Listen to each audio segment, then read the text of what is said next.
महामारी में भी महाराणा को हम लोग नहीं भूले और महाराणा को याद करने का काम किए। इसलिए तहे दिल से मैं सबसे पहले आपको धन्यवाद देना चाहता हूँ। मैं अखिल भारतीय क्षत्रिय महासभा का जिलाध्यक्ष हूँ।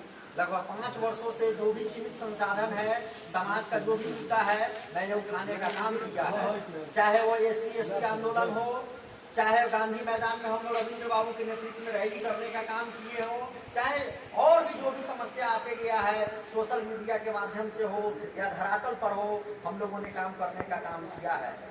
हम लोग एक अभियान चलाए हैं अपने बैनर तले, हर घर महाराणा।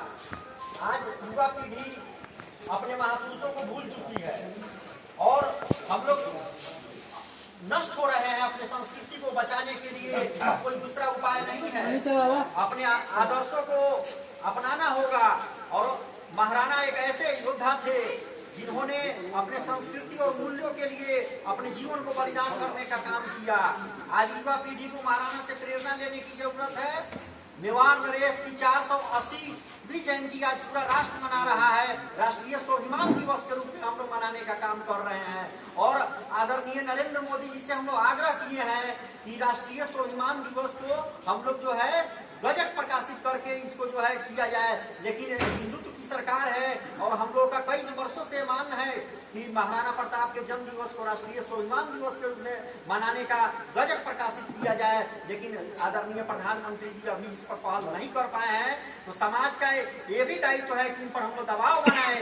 ये अपने आप को हिंदुत्व की सरकार कहती है तो उसमें सबसे ज्यादा योगदान हमारे समाज का है। इसलिए हम लोग ये मांग करते हैं। आज सबसे पहले महाराणा प्रताप अगर आज नहीं होते तो मंदिर भी नहीं होता हिंदुस्तान में, या विश्व में कहीं मंदिर नहीं होता, और चंदन टीका जो लगाकर हम लोग चलते हैं वो भी नहीं होता, और भगवाधारी हम लोग बनते हैं वो भी नहीं होता। आज आदित्यनाथ योगी गेरुआधारी पूरे विश्व का मार्गदर्शन कर रहे हैं। कहीं न कहीं उनके अंदर भी महाराणा प्रताप के आदर्शों का एक प्रतीक चिन्ह है जिसके बल पर वो इतना बड़ा काम कर पा रहे हैं। इसलिए आने वाले समय में आदित्यनाथ योगी जैसे लोगों को हम लोग प्रधानमंत्री के रूप में देखना चाहते हैं। और भी जो हिंदुत्व की बात करते हैं वो लोग भी आगे बढ़े, सबका हम लोग स्वागत करते हैं। हम लोग किसी पार्टी विशेष से नहीं है। हम लोग हिंदुत्व की रक्षा के लिए, अपने संस्कृति की रक्षा के लिए, अपने समाज को संगठित करने का काम किए हैं। अखिल भारतीय क्षत्रिय महासभा या क्षत्रिय समाज कभी भी जातिवाद में विश्वास नहीं किया है। महाराणा का जितने भी क्षत्रिय समाज के उस समय थे अकबर का अधीनता स्वीकार किए थे, लेकिन इन्होंने जंगल में जाकर के कोल भील और दलित समाज के लोगों को, पिछड़ा समाज के लोगों को इकट्ठा करने का काम किया और विश्व के सबसे बड़े साम्राज्य को चुनौती दी और कभी झुका नहीं। इसलिए हम लोगों ने राष्ट्रीय स्वाभिमान दिवस के रूप में मनाने का काम किया है और राष्ट्रीय स्वाभिमान दिवस का बजट प्रकाशित करने तक हम लोग प्रधानमंत्री से मांग करते रहेंगे। और कोरोना संकट अभी जो चल रहा है, मैंने फेसबुक पर भी पोस्ट किया है, आज पूरा भारत डरा हुआ है।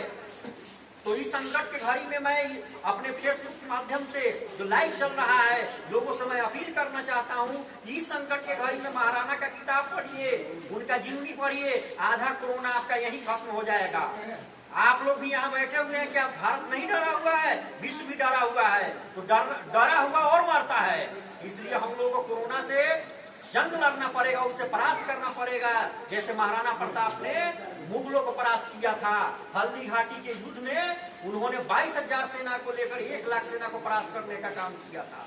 उनका सेनापति, ये किसी धर्म विशेष के बारे में भी नहीं है, उनका सेनापति मुस्लिम थे, हाकिम खान सूरी। उस युद्ध में सारे जाति और कौम ने मिलकर, उस समय राष्ट्र का प्रतीक था, छोटे छोटे राज्यों में बंटा हुआ था देश, तो मेवाड़ ने स्वाभिमान का एक प्रतीक बन गया जिसको आज पूरे देश में आज मनाया जा रहा है। हम लोग भी यहाँ तालीमपुर दरबार के कस्तूरी भवन में राजेश बाबू, विजय बाबू के दरवाजे पर, अजीत बाबू के दरवाजे पर मनाने का सौभाग्य मिला है। क्षत्रिय महासभा इनके मामा जी जो है अध्यक्ष थे, कामाख्या बाबू, स्वर्गीय कामाख्या बाबू, उनको भी मैं इस मंच से नमन करता हूँ। केदार बाबू भी थे चैता के हमारे, उनको भी मैं नमन करना चाहता हूँ। ये सभी लोग एक मार्गदर्शन दिए और यहाँ पर मृत प्राय था हमारा संगठन। तो जब हम लोग पढ़ कर आए तो हमें लगा कि नहीं, मेरा समाज कहीं ना कहीं गुमराह हो रहा है, इसलिए इकट्ठा करने की जरूरत है। और आज हम लोग 1 महीना पहले आह्वान किए थे कि सोशल मीडिया को आज 9 मई को पूरे इंडिया में पाठ देना है, और आज वही हुआ। आप जहाँ देखिएगा सोशल मीडिया पर शीर्ष महाराणा मैं बन चुका है। गुड्डू बाबू समझे, आप भी पोस्ट कीजिए, आपका पोस्टर भी नहीं आया है। मैं धन्यवाद देना चाहता हूँ यहाँ पर मलाकार जी को, कांग्रेस प्रखंड अध्यक्ष कामेश्वर बाबू को, हमारे मधुबन विधानसभा के प्रत्याशी श्री शंकर यादव जी को, भामाशाह मंच के हमारे भाई बैठे हुए हैं, इन सबों को जो है हमारे अखिल भारतीय क्षत्रिय महासभा के उपाध्यक्ष मदन सिंह राणा जी, प्रखंड संयोजक अशोक बाबू, अमरेंद्र बाबू, अजीत बाबू, संजीव बाबू, सबों का मैं धन्यवाद ज्ञापन करना चाहता हूँ। यहाँ पर इस कोरोना संकट के बीच में सोशल डिस्टेंस का पालन करते हुए, भारत सरकार के गाइडलाइन का पालन करते हुए, बिहार सरकार के गाइडलाइन का पालन करते हुए आज महाराणा को हम लोगों ने नमन किया, याद किया। और राजेश बाबू के चलते आज हम लोग यहाँ सब इकट्ठा हुए हैं। इन्होंने क्षत्रिय महासभा को हर समय हर पग पर मदद करने का काम किया है, इसलिए इनको मैं विशेष तौर पर धन्यवाद देना चाहता हूँ। और आशा करता हूँ कि मधुबन के धरती पर आप इसी तरह का, मधुबन का ही धरती नहीं, पूरे चंपारण में एक कारवा बनाइए और जो जातिवाद है, भ्रष्टाचार है, उसको जड़ से खत्म करने के लिए महाराणा के विचारों को अपनाना होगा। और आज हम सोशल मीडिया पर जिस तरह का जीत हासिल किए हैं, उस तरह हम सोशल मीडिया पर जिस तरह हम लोगों ने प्रथम जीत हासिल किए हैं, अब सेकंड हम लोगों का लक्ष्य है कि हर घर में महाराणा का तस्वीर होना चाहिए। आज राजेश भैया के घर में भी लगा हुआ है। मधुबन क्योंकि मेरा क्षेत्र है और जिला में भी अभियान चल रहा है, लेकिन मधुबन में आप जहाँ भी जाइएगा गाँव भर में, हर घर में एक महाराणा का फोटो जरूर मिलेगा।